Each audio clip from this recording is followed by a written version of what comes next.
Hello everyone, I am Kapil Shah and you are watching weekly market analysis by Finland academy. इस video में हम cover करने वाले हैं इस वीक में मार्केट की मोमेंटम क्या रही हुई है, आने वाले वीक में कौन से ट्रिगर लेवल से मार्केट के लिए and sector specific momentum, sector specific rotations क्या इस वीक में हमें देखने मिले हुए हैं and stock of the week हम डिस्कस करेंगे।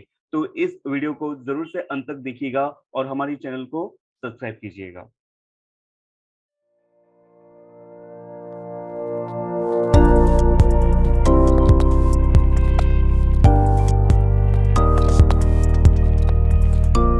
मार्केट के अभी तक की ब्रॉडर हिस्ट्री समझ लेते हैं। मंथली चार्ट पे, वीकली चार्ट पे निफ्टी की लो हाई लो लो की सीक्वेंस चल रही है। लास्ट टाइम निफ्टी ने 15,800 से लेके 16,400 तक का एक बेस बनाया हुआ था। लास्ट वीक में हमने 16,400 का ब्रेकआउट होते हुए भी देखने मिला था, लेकिन इस वीक में वो ब्रेकआउट फेल हो जाता है। निफ्टी की एक स्ट्रॉन्ग डिक्लाइनिंग मोमेंटम हमें देखने मिलती है। निफ्टी इस वीक में ऑलमोस्ट 2.3% का डिक्लाइन मोमेंटम देखने मिला था। स्ट्रॉन्ग बेरिश कैंडल बनी हुई है, तो लास्ट टाइम का ब्रेकआउट यहाँ पे नेगेट होता है। एंड अभी तक भी एफआईआई का जो सेलिंग प्रेशर है वो जारी है। टिल दिस मंथ 18,800 करोड़ की उनकी सेलिंग रही है, जबकि डीआईआई की 13,000 के अराउंड की बाइंग रही हुई है। निफ्टी के आने वाले वीक का स्ट्रक्चर समझते हैं। और निफ्टी ने रिसेंटली जो अपसाइड मोमेंटम दी हुई थी, it has retraced up to the 38.2 retracement level. Positional moving average के यहाँ पे इंडेक्स ने रेजिस्टेंस लिया था, सेलिंग प्रेशर देखने मिला था और सेलिंग प्रेशर इस वीक में कंटिन्यूस बरकरार रहा हुआ था। 16,400 के जो सपोर्ट लेवल थे वो भी ब्रीच हुए थे, that is what A negative development. अभी आने वाले वीक के इंपॉर्टेंट स्ट्रक्चर के लिए बात करते हैं, तो let's evaluate the 60 minute chart, जहाँ पे हमें काफी अच्छी खासी क्लैरिटी मिलेगी on the line chart. So on a line chart we can see this के निफ्टी ने एक डिक्लाइनिंग मोमेंटम बनाई हुई है और काफी सारे कुछ टर्निंग पॉइंट्स हमें यहाँ पे देखने मिल रहे हैं। तो we are just trying to correct the turning points within our horizontal lines. So recently ये जो करंट मार्केट लेवल से, that is what is 16,200 level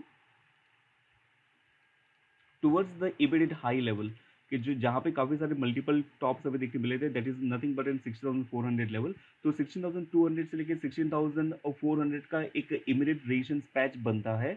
and ये शॉर्ट टर्म व्यू या फिर आने वाले वीक का व्यू एक नेगेटिव ही बना रहेगा जब तक मार्केट 16,400 और 200 की रेंज में कुछ नेगेटिव डेवलपमेंट बनाती है। और इस व्यू का stop loss, if we have to face for a short term trading perspective, then it is around 16,500 on the closing basis।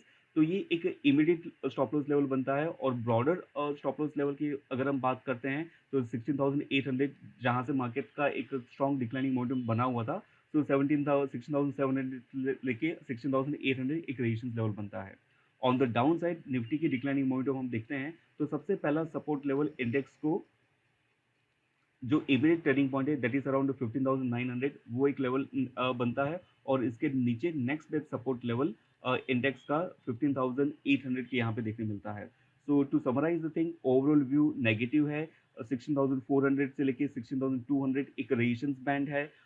इसका इमीडिएट स्टॉप लॉस 16,500 रहेगा एंड पोजिशनल स्टॉप लॉस 6,700 से 6,800 बोल सकते हैं। And in a very short term trading perspective, let's say for a coming week, 15,900 is the very first support level and followed by 15,770 level। Sector specific momentum हम देखते हैं, तो इस week में सारे के सारे स्ट्रेटेजिक इंडेक्स ने नेगेटिव क्लोजिंग दी हुई है। निफ्टी स्मॉल कैप 2.5 2.7% से अराउंड से डिक्लाइन मोमेंटम देखने मिले थे, लेकिन कंपेरेटिवली कम पेन हमने निफ्टी नेक्स्ट 50 और मिड कैप में देखने मिला हुआ है।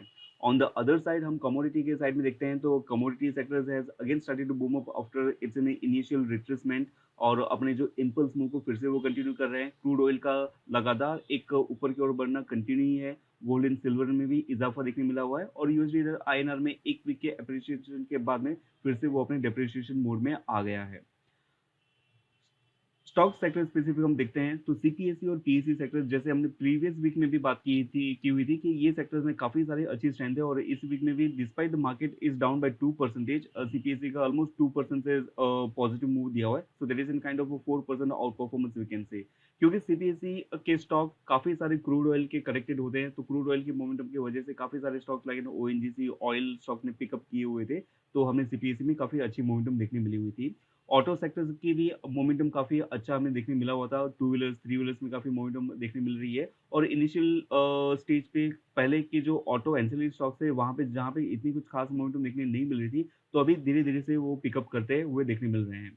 निफ्टी फार्मा इस वीक में फ्लैट रहा हुआ है, लेकिन उसका underlying tone broader structure weak ही बना है। On the negative side, financial Nifty 3% से declining momentum करता है, which is little bit higher than the overall Nifty declining momentum, followed by the Nifty IT. Nifty IT का बीच में हमने थोड़ा सा अपसाइड मूव देखने मिला होता है, that was considered as a dead cat bounce, लेकिन फिर से अपने रेजिस्टेंस को लेवल को फेस करते हुए प्राइसेस नीचे की ओर आ रहे हैं।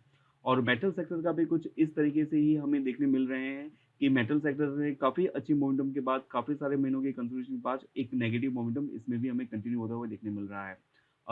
एक सेक्टर जो यहाँ पे लिस्ट में नहीं बैठता है, बट स्टिल इट इज काफ़ी सारे स्टॉक उस सेक्टर के एक अच्छे खासे सपोर्ट लेवल पे, that is in FMCG sectors. FM sector का भी हम इंडेक्स देखते हैं तो एक अच्छा स्ट्रक्चर बना हुआ है, अपने lower band of consolidation patch में भी आ गया है। So this are the insights from the sector perspective. जैसे कि हमने प्रीवियस पॉइंटर्स में देखा हुआ है कि निफ्टी का व्यू नेगेटिव है, और इस वीक में मेटल सेक्टर ने भी एक नेगेटिव मूव दिया हुआ है, एंड टेक्निकली स्ट्रक्चर भी इसका देखते हैं।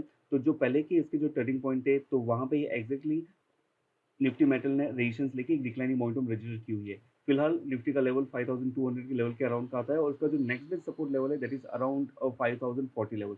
तो उतने तक की इसके नेगेटिव मोमेंटम की गुंजाइश बनती है। मेटल सेक्टर के अंदर कोई हम एक स्टॉक स्पेसिफिक मोमेंटम देखते हैं, तो we need to understand that कि कौन सा स्टॉक ने एक नेगेटिव ओवरऑल स्ट्रक्चर्स ने दिया हुआ है। तो वहाँ पे एक एनएबीसी स्टॉक नज़र में आता है। तो इसका हम मंथली चार्ट का स्ट्रक्चर समझते हैं। तो मंथली चार्ट पे स्टॉक ने लो हाई लो लो की मोमेंटम रजिस्टर कर रहा है, and secondly it has created an bull trap कि लास्ट टाइम का जो इसका एक ब्रेकआउट था, so that breakout has fizzled out at it's in previous turning point, और वहाँ से फिर से हमें एक लोअर हाई लोअर की सीक्वेंस देखने मिलती है, जो एक हाई टाइम फ्रेम पे नेगेटिविटी इंडिकेट करती है। वीकली चार्ट पे हम देखते हैं तो इंडेक्स ने अपना जो प्रीवियस लो था दैट इज ब्रोकन आउट, और इस वीक की क्लोजिंग हमें काफ़ी नीचे में देखने मिली है। तो एक बेरिश कंटिन्यूशन साइन यहाँ पे हमें देखने मिलता है, जो भी उसके जो पहले के टर्निंग पॉइंट्स बने हुए थे, इसके नीचे इंडेक्स स्टॉक ने मूव किया हुआ है। तो डेली चार्ट पे इसका हम अगर ट्रेड स्पेसिफिक मोमेंटम देखते हैं, so that will give us a better clarity from the line chart. तो लाइन चार्ट में फिलहाल स्टॉक की जो मोमेंटम आई थी, दैट इज इन 119 टू 122। तो जब भी हम स्विंग पोजीशंस के बारे में ट्रेड करते हैं, तो करंट लेवल से इमीडिएट रेजिस्टेंस हम अपना एक सेलिंग जोन बनाते हैं। तो लेट्स से कि 119 टू 122, सो हार्डली एक 3 पॉइंट की इसकी रेंज बनती है। So that is what selling range we can say. और इसके जो हम स्टॉप लॉस प्लेस करते हैं, तो what was it's in immediate high after the range. तो इसका इमीडिएट हाई हमारा यहाँ पे बनता है, दैट इज 127 के लेवल के यहाँ पे। So I take the mid point of it as my kind of on an average entry point, that is comes around 120 121. On the high side, this is what the above this particular point हम इसको stop loss consider कर सकते हैं, that is in 128 around. And on the downside जो इसके immediate turning point हमें देखने मिले हुए हैं, so that we can consider it as a potential target level for it, जो कि यहाँ पे हम देखने मिलते हैं, that is in 105 level around. So next step is to understand the risk reward ratio. So for this purpose, I'm using this particular tool. This level is what my entry point, on an average entry point that I'm considering. Above this particular point, this is what my stop loss is all about, and below this point, this is what my potential target is all about. So almost my risk reward ratio comes near to the 2 rupees, because 7 rupees is the kind of risk, and 15 rupees is kind of the reward potential is all about.